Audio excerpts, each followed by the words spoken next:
ልጆችዬ አሁን ደግሞ ወደ እናንተ የሚቀርብላችሁ የሀገሬ ዝግጅታችን ነው።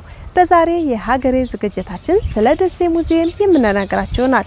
ደሴ ሙዚየም የት ይገኛል፣ በውስጡስ ምን አይነት ቅርሶችን አቅፎ ይዟል የሚሉትንና ሌሎች ተያያዥ ጉዳዮችን እያነሳን ቆይታ የምናደርግ ነው የሚሆነው።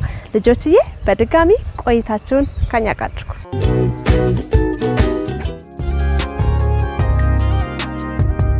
ደሴ ሙዚየም በአማራ ክልል በደቡብ ወሎ ዞን በደሴ ከተማ ይገኛል።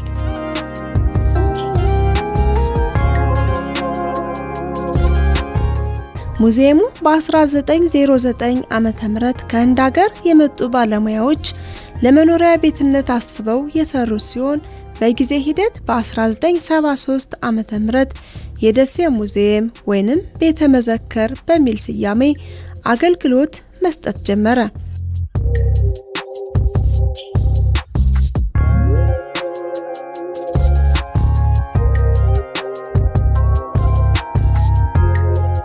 ሙዚየሙ 12565 ካሬ ሜትር ስፋት ላይ ያረፈ ሲሆን 22 በሮችም አሉት።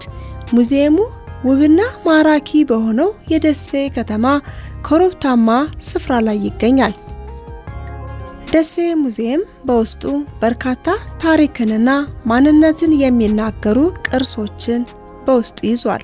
የሀገራችን ኢትዮጵያ የቀደምት ነገስታት ፎቶግራፎች፣ የእንስሳትና የሰው ልጆች ቅሬታ አካሎች፣ የተለያዩ ታሪክ ያላቸው የጦር መሳሪያዎች፣ ሃይማኖታዊና ባህላዊ ቅርሶችን በውስጡ ይዟል። እዚህኞቹ ደግሞ በተለያዩ ዘመን እንግዲህ ወደ ሀገራችን የገቡ የመሳሪያ አይነቶች ናቸው።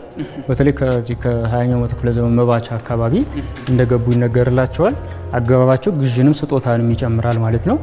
ልዩነታቸው ምንድነው? አንድ የሚመረቱበት ሀገር፣ አንድ ደግሞ በተኩስ ወቅት የሚሸፍኑት ርቀት ሲሆን ከዚያ ውጭ ግን በአገልግሎት ደግሞ ተመሳሳይ ናቸው። ሁሉም በአንድ ከአንድ ጥይት በላይ የማይጎርሱ ጥንታዊ መሳሪያዎች ናቸው ማለት ነው። እንግዲህ በስም ለማየት ያክል ይሄ እንግዲህ ሳበው ወይም ቁመህ ጠብቀኝ የሚባለው በስም መሳሪያ ይሄን የምትመለከቱት ነው ማለት ነው። እንግዲህ ሁሉም በአንድ ከአንድ ጥይት በላይ መጎረስ አይችሉም ማለት ነው።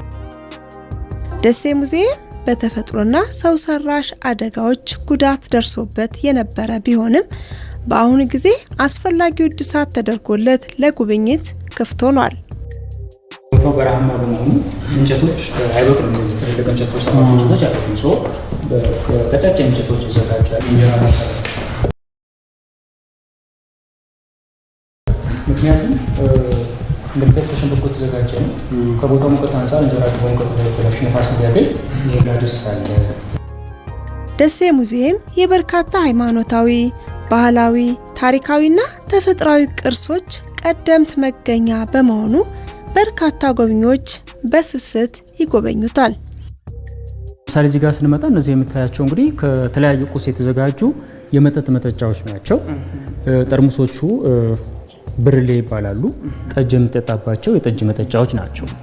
እነዚህኞቹ ደግሞ የምትመለከታቸው ዋንጫዎች ናቸው። የሚዘጋጁት ከቀንድ ሲሆን ከጠጅ ውጭ ያለ ማንኛውም መጠጥ ይጠጣባቸዋል። ምክንያቱም ጠጅ ከብርሌ ውጭ እንዲጠጣ እንግዲህ ፕሮቶኮል ስለማይፈቅድ ማለት ነው። እነዚህኞቹ ደግሞ ከቅል የተዘጋጁ ሲሆኑ መጠጫዎች ናቸው። ይችኛዋ ደግሞ የምትመለከታት የወተት ማለቢያ ነች። ከቅል ይዘጋጃል ማለት ነው። እንግዲህ በዚያን ዘመን የነበሩ የተለያዩ የጥበብ ውጤቶች ናቸው ማለት ነው። እንግዲህ አብዛኞቹ አሁንም ድረስ የክብር እቃዎች ሆነው ጥቅም ላይ ይውላሉ ማለት ነው። እንግዲህ መጠጫዎች ናቸው ማለት ነው። ልጆችዬ በዛሬ የሀገሬ ዝግጅታችን ስለ ደሴ ሙዚየም በቂ መረጃ እንዳገኛችሁ ተስፋ አደርጋለሁ።